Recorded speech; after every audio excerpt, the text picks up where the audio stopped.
আওয়াজ করে বলেন কয়টা? মাশাআল্লাহ। এই 14টা শোনার আগ্রহ আছে? এই দু একজন যে ওঠা বসা করতেছেন, এই ডাস্টে তো ডাস্ট অ্যালার্জি হয়ে যাবে, ধুলাবালিতে। আসার সময় তো অনেক ধুলা খাওয়াইছেন আমার এই জায়গায়। একটু শান্ত হয়ে বসেন, আমরা শান্ত হয়ে বসি, অল্প কিছু সময় কিছু কথা আলোকপাত করব, তারপর আমরা বিদায় নিব। উঠবো না, কেউ দাঁড়াবো না, উঠবো না। সেই গতকাল থেকে, গত রাত থেকে আমি দেখেছি তো আপনাদের কাণ্ড কারখানা, ভিডিওতে দেখেছি। কাঁথা বালিশ নিয়ে গত রাতে চলে আসছে। তো অনেক কষ্ট করে অনেক সময় অপেক্ষা করেছেন, আর অল্প কিছু কয়েক মিনিট আপনারা বসেন, আমরা একসাথে বিদায় নেব ইনশাআল্লাহ। তাহলে প্রিয় বারুয়াখালীবাসী, বলেন তো সূরা হাসরের শেষ 3 আয়াতে আল্লাহর কয়টা নামের দেখা মিলবে?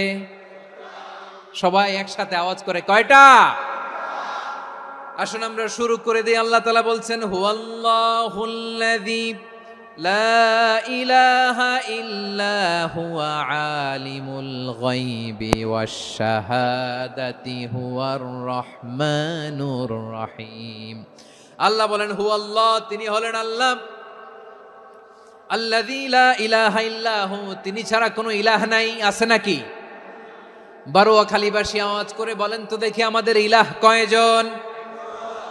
আর জোরে বলেন। একজন হইলে ভালো না বেশি হইলে ভালো? ওয়া ইলাহুকুম ইলাহু ওয়াহিদুন লা ইলাহা ইল্লা হুয়ার রহমানুর রহিম। আল্লাহ বলেন তোমাদের ইলাহ হলো একজন, তিনি ছাড়া কোনো ইলাহ নেই, তিনি দয়াময়, তিনি মেহেরবান। ইলাহ যদি একজন না হয়ে দুইজন হতো, ঝামেলা আছে না নাই? লাউ কানা ফীহিমা আলিহাতুন